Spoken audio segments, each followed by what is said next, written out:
This program is rated PG. It contains themes and scenes which may not be suitable for very young audiences. Parental guidance is advised. Be advised that the views and opinions of the hosts and guests do not reflect those of the station.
Good evening, ladies and gentlemen. Welcome to Philippines Uncut. I'm your host, Buddy Kunana. Now, on this show, we talk about everything under the sun. And tonight is about the future of print media. You know, surveys show that an increasing number of people are switching from their hard copies of newspapers and magazines to the online versions, with some people going so far as saying that this is the sign of the demise or coming demise of print media as a vehicle for news and for information. Now, joining us to talk about this interesting topic are folks from a magazine, an online platform called PSST or pst.com, who are going to, or this very nice vehicle for spreading news about Philippine culture and news and all that. And joining us tonight is, on my right, we have a guest here before on Philippines Uncut, Kathy Keningo, who is editor-in-chief of pst.com, .ph. Yes. And joining her is Alj Asuncion, musician and entertainment editor of this fascinating platform. Kathy? Yes, hi. Of course, good Kenny evening. and Alj, welcome to Philippines Uncut. Pleasure to have you guys here. Thank you for having us. Now, let's start off with some introductions. Ladies first. Okay, so Pst.ph, it's an online magazine. I'm the editor-in-chief and I have a staff of 20 writers. And we are actually a very unique group of people because not everyone on the team is a writer, but everyone is passionate about writing and sharing information to the Filipino community. But who's Kathy Keningo? You're very active in the virtual world and the real world. Tell us a bit about yourself. Well, I'm an editor-in-chief. I'm also social media manager. I handle events and PR for a lot of brands and individuals. So my goal is to really make people more socially aware about a certain brand that I feel people should read about. I'm also a mom to an 11-year-old boy. I'm also an advocate of Yaoyan Alasan, which is Filipino MMA. So as you can see, I really support our local industry. A very broad range of activities. Yaoyan, mom, activities, events, blah, blah. Wow. What got you into this game, Kenny? To the PR, media, advocacy game? Actually, it was all very organic. It was really just my passion. I did things for fun, and people started noticing.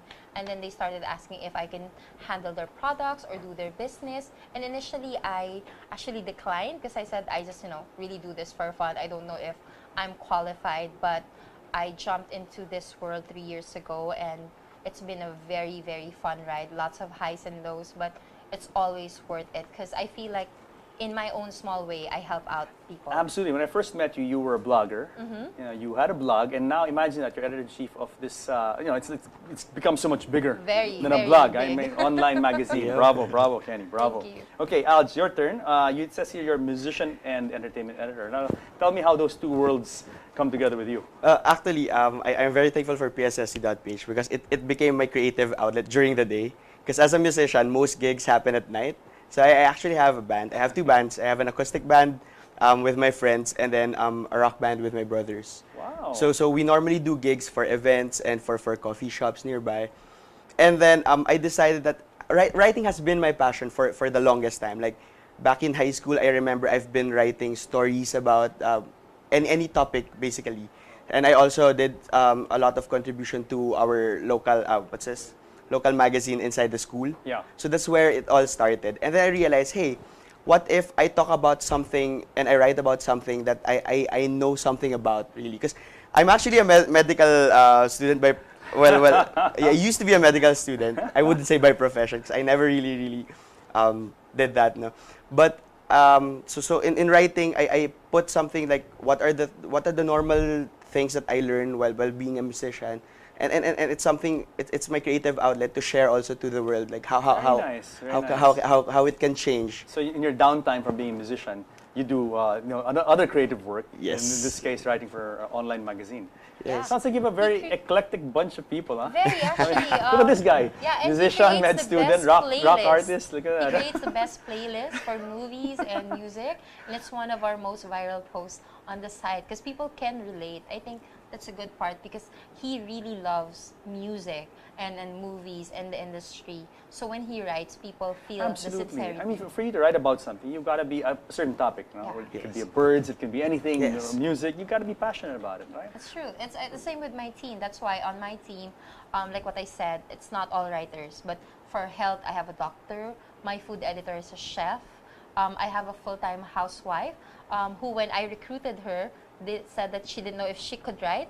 And turns out she's one of the best writers we have. And she Wow. writes about parenting topics, Wow. about issues like breastfeeding Yeah. and how to actually handle things because she goes through it and she's overcome the obstacles and she shares it with everyone. And it's also one of our most read articles whenever she writes about parenting topics and how to raise a baby in this world where people expect you to be a mom and yet you're supposed to be working and helping out. But she chose Very to, good. be non-conventional. She stays in the house and supports her husband by being the one running the household. Now, I have a question about that, but before I jump there, I want to ask Alj, what instrument do you play? You said you have two bands. Yes. Are you a vocalist? I Are you actually sing, yeah, for the Wow. band. So yeah, and so I like the also lead write vocal? songs. Yes. We also have a female vocalist, so Yeah. it's normally like one after the other, or like we have songs that we sing together. So- Galing. I'm Bravo, the most bravo. demanding fan. I say, have you heard this? Yes. Can you please practice this and sing this?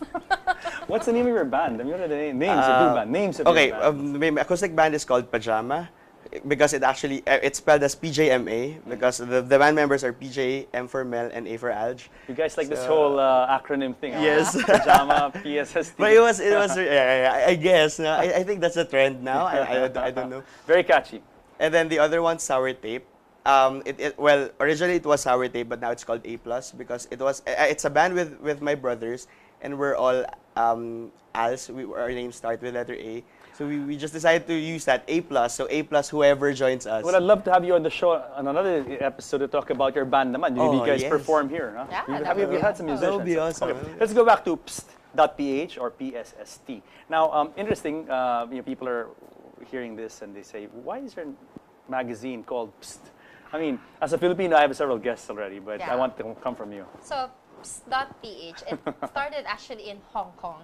So one of the owners lived in Hong Kong for a time, and she doesn't look, she doesn't look Pinoy, so people never mistook her for a Filipina. And one time, she was walking on the street with her coffee, and then she heard psst, and automatically she turned. And she didn't even know why she turned. She said, I just heard that, and I turned. And then the guy said to her, I knew it. I knew you were Filipino. Because, when we hear psst, it's Now, automatic. that's such a Pinoy People thing. like That is would, such a Pinoy even thing. when you don't want to turn around, it's like Instinctive. It's instinct. Instinctive, yeah. Like, you're turning and you're like, no, why did I turn? But that's how it came about. So it stuck to her.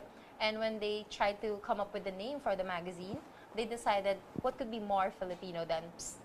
And then very catchy, I have to say. Very. And very professional because PSST, it's very nice, but that whole pst thing is great for marketing. I have to say. Yeah. Exactly. And it's Bravo. so easy to remember. Like you can't forget it. You're like, the name, psst, that's it. It's Yeah. a constant recall. Yeah. Now, you mentioned earlier that in your group, not everyone is a writer. So like you guys started out doing other things. Yes. But it's interesting how people who are not, you don't really have to be a trained writer or have trained as a writer to be a writer. Like I have some friends who started a magazine called C exclamation point, a car magazine, no? And they always said that, hey, you know, people didn't think that we were serious because none of us was a writer. Yeah. None of them went to journalism or mass comm, and yet, you know, they made this thing happen, very successful. And you guys, are you approaching it with the same philosophy? Like, you know, I mean, obviously you are. No? I am. I took up journalism in college, but I think more than half of my team are not writers. I have nurses, interior decorators, I have architecture students, I have Fashion finance designers. advisor, fashion designers. But the one thing they all have in common is they want to share something to the world. Yeah. And I think I'm able to help them with that. I'm able to guide them so that they can produce an article that's worth reading, worth sharing. And we have had some of the most fantastic articles. We actually also discuss horticulture, ancestral homes. It's a very, very broad range. And I myself am surprised that, oh, people are actually interested in this. Yeah. Pinoys are clamoring for more information on this. And that's what we hope to, you know, give out. We want to write the stories that people actually want to read about. Now, how do you get the pulse of what people want to read about? Because, I mean, how do you get that feel? How do you know what people want to read about? You know, that's a good question. Sure. Because, like, for me, Yeah. for music, I honestly believe that music is an integral part of each person's life. So it's really about finding your own pulse, and then as soon as you find that, you also ask other people, like, what do you want to read, or what do you listen to, like, stuff like that, and then from there you just know how to create it, and then, like, submit it for publishing, and then once it's published, you try to promote it, and then you'd be surprised, like, with how much information that's readily available to everyone. It still gains a lot of good exposure. Like, look at this So guy. it's- I mean, you can tell he's talking about what he does, and you can tell he's passionate, no? Exactly. And you can tell, right? Exactly. And you know, I think nothing moves people more than Then- seeing someone who's passionate. Like, Exactly. he's talking about this stuff, and I want to see what you guys, what you write about. Exactly. I think that's what makes us different. We have people who are passionate about the things that they write about. The other day, we wrote about the psych majors because I think it was the result of the board exam. So Psych majors, like, yeah, so it was ho-hum, right? hug a psych major Hug a day. psych major. But you know, just saying that topic to me now, my first reaction was psych majors. Yeah, but yawn. so exactly. I was like, initially, when the writer said, I wrote a piece about psych majors, I'm like, because? There you go. I said, because? He said, oh, because the results are coming out, and you know, I think we should write about them. So it was Hug a Psych Major Day. And in a day, we've had 1,600 shares. People were Wow. actually tagging people that they know who were psych majors, and it just went completely viral. So I think what's good about us is we don't necessarily need to have a feel of what people want. It's more instinctive because Yeah. the team is composed of, I would say, what the Filipino is or who the Filipino is, so they know what people want to read about. Like, for example, It's true. when the inauguration of our president Yep. right now, Yep. what we wrote about was not about the inauguration. We wrote about this plant in Davao that was named the Duterte plant, and we were the first one to release it. It was like 2 weeks later that other stations got it, whined about it, and it's our most read article with over 300,000. Would you say that you guys, that's your niche, that you guys look for quirky stuff, quirky features that probably fall underneath the radar? People, I mean, the mainstream folks don't really pay attention. Would you say that's I kind guess, of like your niche as I guess well? I would agree with that, but I wouldn't say we look for it, because I mean, if you're passionate about it, you know what are the quirky stuff that I mean that you should write about there. So I guess yes. It happens because I think I push them to, you know, when they pitch a topic, I always ask why. Why should I approve? Why should the Filipino read about that? Why should we put it out there? So they have to give me a reason, and it has to be a valid reason, not just, I just want to write about it. You have to tell me why. And again, they represent who the Filipino is. So they know, oh, this is something. And we try to stay away from the mainstream because there are already huge True. sites True. for that. Yeah. So for us to be different, we need to be unique. So for example, last Saturday, the state of lawlessness, everyone was just saying, oh, it's been declared, and everyone was panicking. But we were like, what's the state of lawlessness? What does it mean? So on our end, we featured it, but we explained it. That's a good thing because I was around for that, and we were all tuned into that issue, and it's amazing how much paranoia and fear was going around. Exactly. But very few, or practically no one, was really taking time out to explain to people That's what what the hell we is this did. state of lawlessness. Yeah, No? and how does it affect How me does it affect directly me? as Yeah, a student, as a citizen, a a private When, citizen. when we do news pieces, that's always my rule. How does this affect the regular Pinoy? Very nice. Does this have an effect on them? Even with the whole The Brexit, yeah. I said, why are we writing about it? Did you write about Does Brexit? Yes, we did. Yes. And it was to explain also to the people here and to the relatives who may be working there, That's a nice what are angle. the effects. That's so a nice that's what angle. I always tell them. Bravo. We can't just write Brexit. Yeah. And then we need to explain to them, why does it matter to you? There's only one other group I can think of that comes close to doing it like you, being in the same kind of angle, kind of trying to do a bit of explaining to the point that they are actually accused of editorializing the news. Is Rappler. Kinda, a little bit there, but they're not really. I don't think they cover as many topics as you guys do. No, It's a because I first think topic. they're more news. They're more news. Yeah, they're more actually. news. We're more lifestyle, travel, food, and everything that is of interest to the Pinoy. And then our news would be very, I would say 5%. But whenever we touch on the news, it's always just to explain to the people. We want to explain. How about in terms of you handling entertainment, no? Yes. What kind of topics do you cover to make it interesting to people? Actually, I try to be as personal when I write about something. So it's really more of like creating a playlist for every type of mood that you have. So that, because if I'm not mistaken, that's more realistic to people. Like instead of writing about this celebrity doing a concert here, I think what's better is what are the other songs that you need to hear before going to the concert. So it's really more of putting yourself in the shoes of your reader. Like, what do I want to read? Because I'm sure there are billions of articles about the concert already, but I mean, how can it be different? Why should I read it? So what I try to do also is I try to marry it with other platforms like music apps.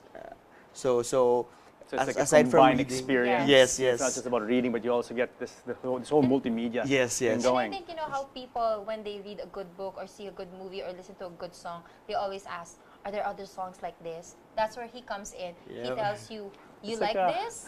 Here's more. It's like a peek into your soul almost, no? Yes, I mean, it's a part of you you're sharing. I bear really? I bear it all Right? in my writing. Actually, my Bravo. other writers are also like that. One of our very controversial posts was from a guy on our team who only courted one girl, was shot down, never again. And he wrote about that experience of the feeling and now the fear of him falling in love, like he would never do it again. And when he wrote about it, it was very personal. I was very touched that he shared it with us and that he was willing to share it to the world. And it was no surprise that it went viral, that people could relate to what he was saying, that there were a lot of guys that said, this was exactly how I felt. I have a question about that. We'll take off from that when we resume. We have pause our break, unfortunately, and you guys are so much fun to talk to. Time goes by just like that. Guys, more of the future of print media and the cool guys from pst.ph when Philippines Uncut returns. It's good.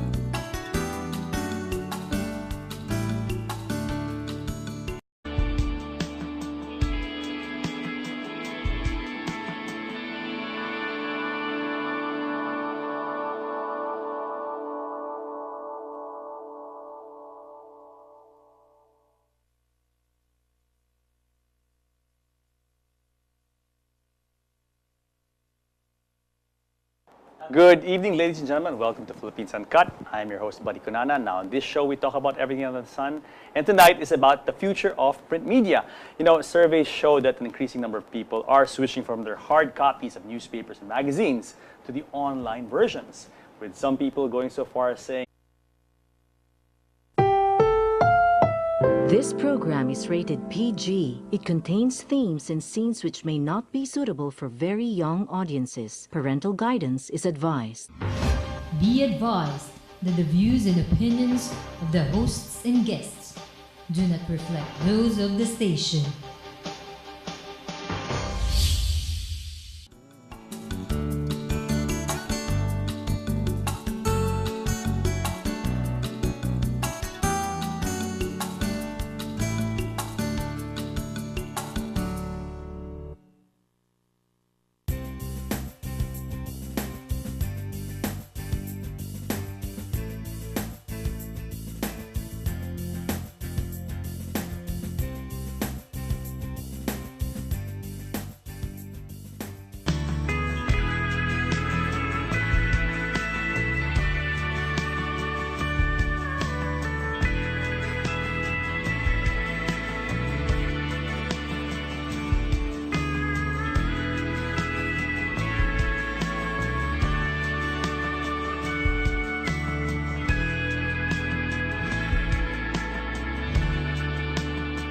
entertainment editor of this fascinating platform. Kathy, Yes, hi. of course, good Kenny, and evening. then Alj. Welcome to Philippines Uncut. Pleasure to have you guys here. Thank you Sure. for having us. Now, let's start off with some introductions. Ladies first. Okay, so Psst.ph, it's an online magazine. I'm the editor-in-chief and I have a staff of 20 writers. And we are actually a very unique group of people because not everyone on the team is a writer, but everyone is passionate about writing and sharing information to the Filipino community. But who is Kathy, Kenny? Oh, you're very active in the virtual world and the real world. Tell us a bit about yourself. Well, I think that this is the sign of the demise or coming demise of print media as a vehicle for news and for information. Now, joining us to talk about this interesting topic are folks from a magazine, an online platform called PSST or Psst.com, who are going to, for this very nice vehicle for spreading news about Philippine culture and news and all that. And joining us tonight is, on my right, we have a guest here before on Philippines Uncut, Kathy Kenny, who is editor-in-chief of Psst.com, .ph. Yes. And joining her is Alj Asuncion, musician